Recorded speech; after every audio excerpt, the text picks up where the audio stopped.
Talvez você tenha feito constantemente estas perguntas. Onde posso encontrar refúgio num mundo cheio de conflitos? Ou, como e onde posso encontrar força para vencer nesse mundo que oferece tantas derrotas? Acompanhe agora com o pastor Edson Bruno mais um programa Encontro com a Palavra.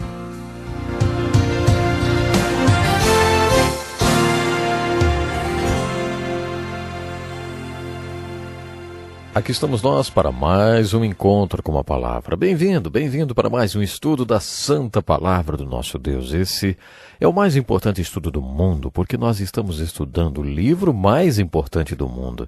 Em nosso curso já estudamos até o livro histórico de 2 Samuel. Esse livro é quase todo dedicado às consequências dos pecados de Davi e como ele reagiu a eles e às suas consequências.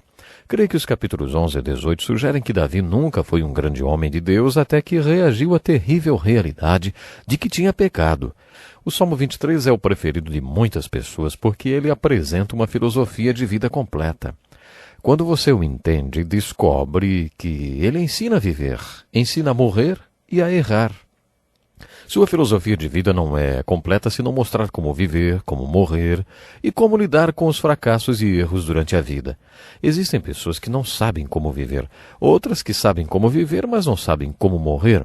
Outras ainda podem enfrentar a vida e a morte, mas não conseguem aceitar seus próprios erros. Para eles é absolutamente impossível lidar com o erro. Davi lidava com essas três coisas. O Salmo 23 nos mostra isso. Acredito que esses capítulos de 2 Samuel, onde lemos a história das terríveis consequências do pecado de Davi, também nos mostram que Davi sabia como errar corretamente. Nos capítulos 11 a 18 e nos salmos que foram escritos durante aquele período, Davi nos mostra como viver, como morrer e como errar. Exatamente. É perfeitamente possível que um homem de Deus erre. Quando você errar, faça a seguinte pergunta a você mesmo. Que atitude tomar em relação ao meu erro? Como vou reagir? É nesse ponto que a vida de Davi, mais uma vez, representa um exemplo. A vida de Davi é exemplar porque ele nos mostra como errar corretamente. No capítulo 11 de 2 Samuel, você lê todos os horríveis detalhes do pecado de Davi. Depois, no capítulo 12, um corajoso profeta chamado Natã comparece perante o rei e o tribunal real. Naquela época era costume apresentar ao rei um conflito que estivesse acontecendo. Nesse tipo de tribunal, o rei também fazia o papel de juiz. Também era costume contar pequenas histórias. Assim, o profeta Natã contou uma história para esse tribunal real. Ele contou que havia um homem muito rico que tinha muitas ovelhas no seu rebanho. Em frente à sua casa morava um homem pobre que tinha apenas uma ovelhinha. Esse homem pobre amava sua ovelhinha. Ele era o animalzinho de estimação de seus filhos. Ela comia do seu prato e bebia do seu copo. O homem rico recebeu um convidado em sua casa e não queria matar nenhum de seus animais para oferecer ao convidado. Ele atravessou a rua e pegou a ovelhinha do homem pobre e a abateu para oferecer ao seu convidado. Quando Davi ouviu a história de Natã, disse: "Esse homem não é digno de viver, ele morrerá pelo que fez." Lemos então um texto muito conhecido de 2 Samuel. Natã aponta o dedo para Davi e diz: "Você é esse homem. É de você que eu estou falando. Você é rei de Israel e tem tantas mulheres. Tem toda a riqueza que pertenceu a Saul, e Deus ainda te protegeu das mãos dele. E se tudo isso não fosse suficiente, Deus ainda daria a você qualquer coisa que você quisesse. Mas Urias tinha apenas uma mulher, e você a tomou, e você o matou." Bem ali na frente de todo o tribunal, Natã confronta e acusa Davi do seu pecado. Lembre-se de que Davi era rei. Ele poderia ter dito: "Cortem a cabeça. Próximo." Ele poderia ter feito isso e continuado de onde havia parado. Mas Davi não fez isso. É aí que o livro de 2 Samuel oferece o conteúdo histórico para alguns dos melhores salmos de Davi. No Salmo 51, Davi confessou todo o seu horrível pecado. Se você tiver pecado e não souber como confessar, leia o Salmo 51. Leia-o numa tradução que você entenda bem e deixe que a oração de Davi, nesse salmo, seja a sua confissão. Se fizer isso, aprenderá a confessar o seu pecado. Davi confessou, mas esse pecado tinha consequências e ele foi punido. Ele foi disciplinado por causa do seu pecado. Natã previu essa disciplina. Lendo o capítulo após capítulo do livro de 2 Samuel, você vê a profecia de Natã se cumprindo. À medida que você vê Deus disciplinando Davi, é quase como se Deus o estivesse açoitando. Depois de alguns capítulos você tem a vontade de dizer, chega, chega, Senhor, ele não vai mais aguentar.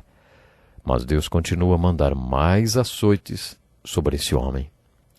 Natã foi bem claro na sua profecia. Ele disse, Davi, você pecou contra a sua família. É aí que Deus vai punir você. Natã continuou, o primeiro açoite será que a criança que você e Betseba geraram morrerá. Em cumprimento à profecia de Deus, a criança adoeceu. Davi caiu com o rosto em terra e por 7 dias e 7 noites orou, jejuou e rogou a Deus. Mas a criança morreu. Quando ela morreu, os servos de Davi temeram contar para ele devido ao modo como ele tinha reagido antes da morte dela. Davi os ouviu cochichando e perguntou, ela morreu? Eles disseram, sim. Então Davi levantou-se, lavou-se, penteou o cabelo, trocou de roupa e comeu uma boa refeição. Depois, ele foi para o tabernáculo e adorou. As pessoas não entenderam sua atitude e disseram, não dá para entender. Enquanto a criança estava viva, você jejuou e orou. Quando ela morreu, você celebrou. Davi mais uma vez mostrou sua grandeza. Ele disse, vivendo ainda criança, jejuei e chorei, porque pensava, quem sabe se o Senhor se compadecerá de mim, de modo que viva a criança? Mas agora que é morta, por que jejuaria eu? Poderei fazê-la voltar? Eu irei a ela, mas ela não voltará para mim. Esse texto é um grande consolo para qualquer um que tenha perdido um filho. Creio que essa história está nos dizendo que quando Deus leva a vida de um filho, não deve existir dúvida quanto ao destino eterno dessa criança. Davi expressou sua forte esperança quando disse, eu irei a ela, mas ela não voltará para mim. Como pastor, já dirigi mais de uma cerimônia fúnebre de criança e compartilhei com os pais essa história. Ela tem servido como consolo e esperança para aqueles pais. Quando você lê a história das consequências do pecado de Davi, percebe a grande diferença na sua reação quando da morte de seu filho Absalão. Quando Davi recebeu a notícia de que seu filho Absalão tinha morrido, sua dor não tinha limites. Ele disse repetidas vezes, meu filho Absalão, meu filho Absalão, meu filho Absalão. Quem me dera que eu tivesse morrido por ti, Absalão, meu filho, meu filho. Davi chorou tanto por seu filho que o seu general disse, acho que se Absalão tivesse sobrevivido e todos nós tivéssemos morrido, ele ficaria bem. Absalão tinha iniciado uma revolução contra seu pai, porque Davi reagiu de um jeito com a morte de Absalão e de outro com a morte de outro filhinho. Para mim a resposta é óbvia. Davi sabia para onde seu nenê tinha ido e ele sabia que iria encontrá-lo novamente. Eu acho que Davi não podia dizer a mesma coisa a respeito de Absalão. Acho que foi por isso que ele chorou tanto quando ele morreu. E as consequências continuaram pelo capítulo 13 em diante. Davi tinha um filho chamado Amnon e uma filha chamada Tamar. Amnon estuprou Tamar. Então o seu filho Absalão, que era a menina dos olhos de Davi, matou Amnon, seu irmão. Absalão então fugiu para salvar sua vida e tornou-se um foragido. Você está vendo as consequências do pecado de Davi em sua família? Quando lemos esses capítulos, torna-se impossível não perceber as terríveis consequências do pecado dele. Lemos que Davi desejou a companhia de seu filho Absalão. Ele teve saudades de Absalão, que teve que fugir depois que assassinou seu irmão Amnon. Finalmente, Absalão foi trazido de volta graças a algumas manobras por parte do general Joabe. Quando Absalão voltou, Davi cometeu outro grande erro.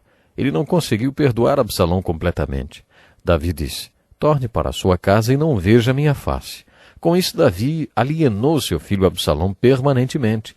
Então Absalão iniciou uma revolução contra seu pai. Durante 4 anos, Absalão, que era tão bonito quanto Davi, estacionava sua carruagem, último tipo, junto aos portões da cidade.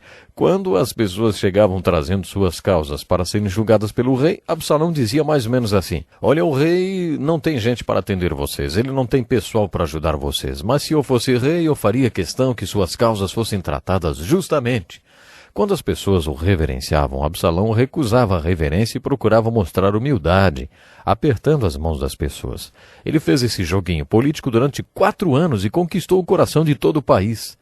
Depois de 4 anos, ele pediu permissão a seu pai Davi para oferecer um sacrifício e cumprir um voto que havia feito. Então, a partir da cidade de Hebrom, Absalão iniciou uma revolução contra seu pai. Davi viveu alguns dos dias mais difíceis de toda a sua vida quando soube que seu filho tinha colocado toda a nação contra ele. Quando você lê todas essas tragédias na vida de Davi, vê também a grandeza desse homem. Por exemplo, quando Davi estava partindo de Jerusalém, veio um homem chamado Simei, que passou a segui-lo pelo alto dos montes, amaldiçoando, jogando pedras e dizendo coisas horríveis sobre ele. Abissai, um dos homens de confiança de Davi, disse: por que amaldiçoaria esse cão morto ao rei meu senhor? Deixa-me passar e lhe tirarei a cabeça.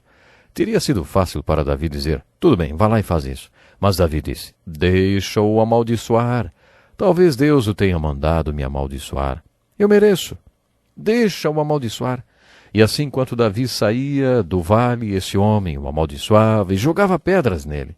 Mais tarde, no livro de Reis, vemos que no seu leito de morte, Davi disse a Salomão: lembra-te de Simei?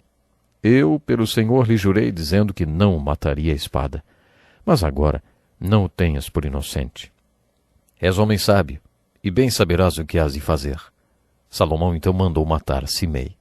Naquele tempo os conselheiros eram pessoas muito importantes e valorizadas. Davi tinha um conselheiro chamado Aitofel, um homem muito sábio. Ele foi como um pai para Davi. Mas Aitofel traiu Davi e aconselhou Absalão a levar todas as mulheres de Davi para o terraço do palácio para forçar o seu pai a sair para lutar antes que estivesse pronto. Lá, à vista de todo Israel, Absalão deveria estuprar todas as mulheres do rei, uma de cada vez. Absalão seguiu o conselho de Aitofel. Quando Davi ficou sabendo dessa atrocidade, que tinha sido o conselho de seu querido amigo, o homem que ele considerava como pai, que tinha aconselhado seu filho a tomar as suas mulheres, Davi escreveu o Salmo 55. Leia esse salmo e veja como o coração de Davi estava cheio de horror, abatimento e angústia. Aquela notícia abalou seu coração. Apesar de tudo isso, Davi ainda teve uma incrível vitória militar. Mas antes de dar a estratégia de batalha às suas tropas, Davi os instruiu a não fazerem nenhum mal ao jovem Absalão. Creio que o último açoite de Deus sobre Davi foi quando ele soube que Absalão tinha sido morto na batalha. Talvez Davi soubesse que Absalão morreu em consequência dos pecados que Davi mesmo cometera, e por isso ele gostaria de ter morrido no lugar de Absalão. O que Davi nos mostra exatamente como lidar com o erro e o fracasso espiritual e moral. O segredo é confessar os pecados. Por isso, depois de tudo, temos as palavras do Senhor Jesus que disse: agora vá e não peques mais. Que lição importantíssima. Obrigado, pastor Edson Bruno. Prezado ouvinte, coloque em prática o que você ouviu aqui. Sem dúvida, sua vida será grandemente abençoada. Este é um estudo escrito pelo Dr. Dick Woodward, na voz do pastor Edson Bruno. Escreva-nos e solicite o material. Nosso endereço é Encontro com a Palavra, Caixa Postal 2011, CEP 89201-970, Joinville, Santa Catarina. Até o nosso próximo encontro com a Palavra.